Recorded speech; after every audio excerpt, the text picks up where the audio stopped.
नमस्कार मित्रांनो, आपल्या यूट्यूब चॅनलमध्ये तुम्हा सगळ्यांचे पुन्हा एकदा मनापासून स्वागत आहे. मित्रांनो, आपण बघितलं असेल तर टीम इंडिया आणि टीम इंग्लंड यांच्यामधला जो अंतिम कसोटीचा सामना आहे तो सुरू झाला. मित्रांनो, आपण बघितलं असेल तर सुरुवातीला बॅटिंग करताना आपले जे बॉलर आहेत, स्पिनर रविचंद्र अश्विन असेल, कुलदीप यादव आणि रवींद्र जडेजा, ह्या तिघांनीच विकेट घेऊन इंग्लंडचा डाव आहे तो त्यांनी 218 वरती रोखण्यामध्ये टीम इंडियाच्या बॉलरांना यश आलं. मित्रांनो, आपण बघितलं असेल तर कुलदीप यादवने चक्क त्याचा पंजा खोलला आणि त्याने 5 विकेट घेतल्या. त्याच्यानंतर मित्रांनो, रविचंद्र अश्विन याने सुद्धा कोणतेही कसर न सोडता त्याने सुद्धा टक्कर दिली आणि 4 विकेट्स त्याने काढल्या. आणि आपण बघितलं असेल तर रवींद्र जडेजाला सुद्धा राहवलं नाही आणि त्याने पण 1 विकेट घेतली आणि त्यांचा जो डाव आहे तो त्यांनी 218 वरती रोखण्यामध्ये टीम इंडियाला चांगलंच यश मिळालं. त्याच्यामध्ये मित्रांनो, आपण बघितलं असेल तर क्राउली याला 79 धावा बनवता आल्या. त्याच्या व्यतिरिक्त त्यांचे जे खेळाडू आहेत इंग्लंडचे, त्यांना फारशी अशी खेळी करता आली नाही.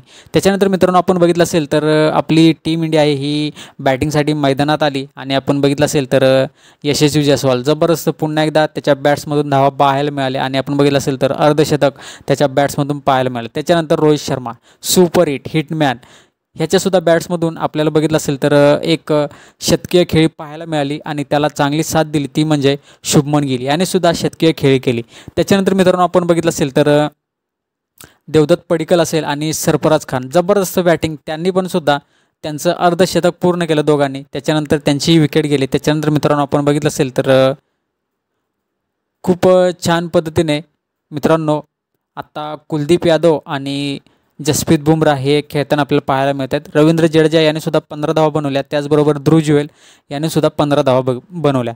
त्याच्यानंतर मित्रांनो, आपण बघितलं असेल तर आत्ता कुलदीप यादव हा 27 आणि जसप्रीत बुमराह हा 19 वरती खेळत आहे. आणि मित्रांनो, आपण बघितलं असेल तर तब्बल आपण 473 वरती आपल्या 8 विकेट गेलेल्या आहेत. आपल्याकडे आपण बघितलं असेल तर 255 धावांचा जे लीड आहे ते आपल्याकडे आहे आणि आपण बघू शकतो अजून आपल्या हातामध्ये 2 विकेट्स आहेत. दुसरा दिवस संपलेला आहे. आता तिसऱ्या दिवशी काय होते पाहण्यासारखं आहे. तर खूप छान पद्धतीने ही टेस्ट मॅच पुढे जाताना आपल्याला पाहायला मिळते. सगळ्यांनी खूप असा खेळ चांगला केला, त्याच्यामुळेच आपल्याला आपण बघितलं असेल तर स्कोअर बोर्डवरती आपल्याला 400+ आपण धावा करू शकलो आणि आपण आता बघितलं असेल तर 255चं सुद्धा लीड आहे. आता बघूया पुढे आणि काय होतं आहे. तर मित्रांनो, जर तुम्ही आपलं चॅनल सबस्क्राईब केलं नसेल तर सर्वप्रथम आपलं चॅनल सबस्क्राईब करून घ्या, लाईक करा, शेअर करा आणि असंच आपले व्हिडिओ बघत जावा आणि आपल्या चॅनलला सपोर्ट करा. तर मित्रांनो, लवकरच भेटू आपण नेक्स्ट व्हिडिओमध्ये. तोपर्यंत जय हिंद, जय महाराष्ट्र.